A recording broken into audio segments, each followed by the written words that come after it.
공수처 설치법이 국회에서 통과된 지는 이제 이틀이 지났습니다. 그런데 자유한국당이 오늘 오는 총선에서 압승해서 공수처를 폐기하겠다 이런 구상을 내놨습니다. 사실상 공수처 폐기를 다가오는 총선에서 카드로 쓰겠다는 것으로 읽힙니다. 반면에 민주당은 공수처 법안 처리에 대해서 자축 모드를 이어갔습니다. 강희연 기자입니다. 자유한국당은 신년 인사회부터 공수처법 처리를 문제 삼았습니다. 당 대표로서 이 패스트트랙 두 법을 막지 못한 데 대해서 정말 국민과 우리 당원 여러분들께 송구한 말씀을 드립니다. 그러면서 앞서 처리된 선거법과 함께 공수처법까지 다음 총선을 통해 모두 없애버리겠다는 구상을 밝혔습니다. 총선에서 압승을 해서 이 잘못된 좌파 악법, 연동형 비례대표 선거법과 공수처법 반드시 폐기하도록 그렇게 할 것입니다. 한국당의 이런 전략은 선거법 개정과 공수처 도입에 반대하는 표심을 한데 모으는 효과가 있을 걸로 보입니다. 이들 법안을 폐기하기 위해서라도 오는 총선에서 과반 의석을 몰아달란 호소도 되는 셈입니다. 반면 더불어민주당은 공수처법 처리에 대한 자축 모드를 이어갔습니다. 검찰 역사에서 가장 중요한 개혁의 전기가 되지 않을까 싶습니다. 이런 것을 저희 당이 이제 해냈습니다. 이런 가운데 민주당 지도부의 예방을 받은 고 노무현 전 대통령의 부인 권양숙 여사도 연말 국회 법안 처리와 관련해 환영의 뜻을 밝힌 걸로 전해집니다. 공수처 설치는 노무현 전 대통령의 대선 공약이기도 했습니다. JTBC 강연입니다. 한기총의 전광훈 목사가 오늘 서울 광화문 광장에서 새해맞이 집회를 열었습니다. 전 목사는 그동안에 막말로 구설수에 올랐는데 이번에는 정치적 발언이 비판의 대상이 되고 있습니다.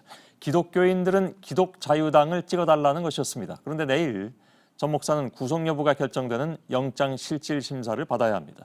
김지성 기자입니다. 전광훈 목사가 집회 도중 옆에 있던 연사에게 질문을 던집니다. 기독자유당 여기도 입성합니까? 전 목사의 변호인이기도 한 고영일 기독자유당 대표는 기다렸다는 듯이 답합니다.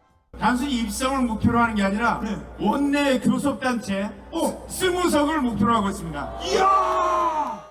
집회 참가자들에게 노골적으로 표를 달라는 발언이 이어집니다. 근데 정당 투표라는 게 있잖아요. 예. 그것을 이제 기독교인들은 기독당을 찍어주기를 바라는 거죠. 이번에 기독자유당이 그 원내 교섭단체에 들어가 버리면 빨갱이 딱 다 사라지고 버리는. 기독자유당은 지난 2016년 총선을 앞두고 전 목사가 만든 정당입니다. 한기총 측은 자신들의 행사가 정치 집회가 아닌 기독교 예배라고 주장해왔습니다. 하지만 막판에 쏟아져 나온 발언들은 사실상 선거운동이었다는 평가입니다. 개천절 폭력 시위를 주도한 혐의를 받는 전 목사는 어제 영장심사를 받아야 했지만 나오지 않았습니다. 오늘 새벽 집회를 포함해 계획된 일정이 있다는 이유였습니다. 미뤄진 영장심사는 내일 오전에 열립니다.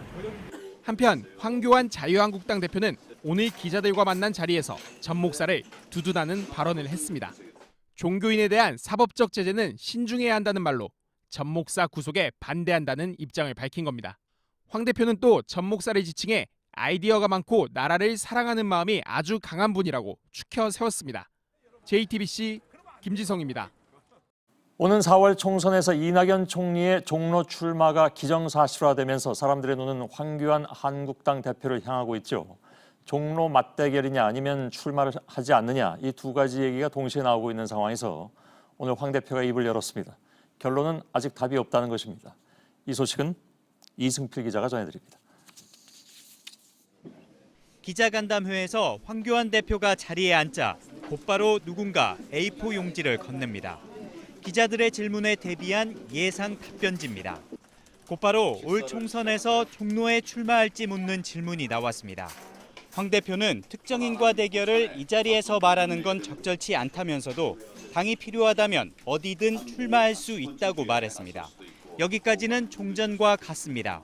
하지만 오늘은 여기에 더해 어디가 취약한가, 어디로 가야 임팩트 있는 효과가 날까 고려한 뒤 전략적으로 필요한 무언가를 하겠다고 말했습니다. 황 대표는 현재 종로 출마뿐 아니라 불출마를 놓고도 고민하고 있습니다. 종로에 출마해 이낙연 총리와 맞붙을 경우 큰 위험을 감수해야 합니다. 승리한다면 단번에 강력한 차기 주자로 떠오르지만 패할 경우엔 큰 상처를 입게 됩니다. 그래서 불출마를 선언한 뒤 전국을 돌며 지원 유세를 해야 한다는 의견이 나옵니다. 하지만 당 관계자는 대표로 선출된 뒤 1년 가까이 국회의원이 아닌 원외대표로 대여 투쟁을 이끌면서 한계를 절감했다며 길게 봤을 땐 불출마가 오히려 독이 될 거란 반론도 나오고 있다고 전했습니다. 이에 따라 황 대표는 기자들에게 아직 시간이 많이 남았다며 조금 더 고민하겠다는 뜻을 밝혔습니다. JTBC 이승필입니다. 예, 한편 연동형 비례대표제의 틈을 활용하려는 자유한국당의 비례한국당 창당 아이디어는 지금 차근차근 현실화 수순을 밟고 있는 것으로 확인됐습니다. 임소라 기자입니다. 자유한국당이 비례대표 의석을 겨냥해 만들려는 위성정당, 이른바 비례한국당이 현실화하고 있습니다.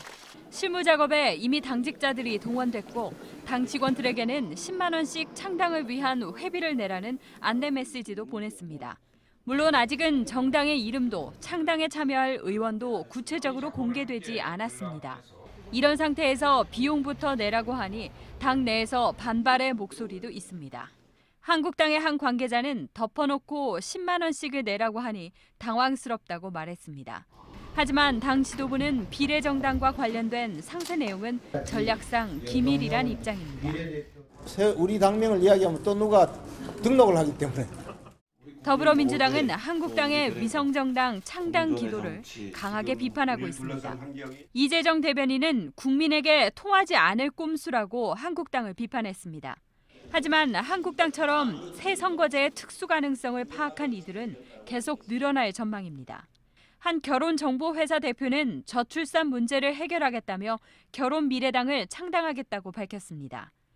국민 한 사람에게 월 150만 원씩 주겠다는 국가혁명배당금당, 핵무기 개발을 공약으로 내건 핵나라당도 창당 준비에 돌입했습니다. JTBC 임소라입니다. 오늘부터 국회 코앞에서부터 집회를 할 수 있습니다. 여야 대립이 극에 달하면서 국회 밖 긴장까지 높아진 만큼 질서가 제대로 유지될까 하는 걱정이 나옵니다. 국회가 제 할 일을 못해서 벌어진 일입니다. 박민규 기자입니다.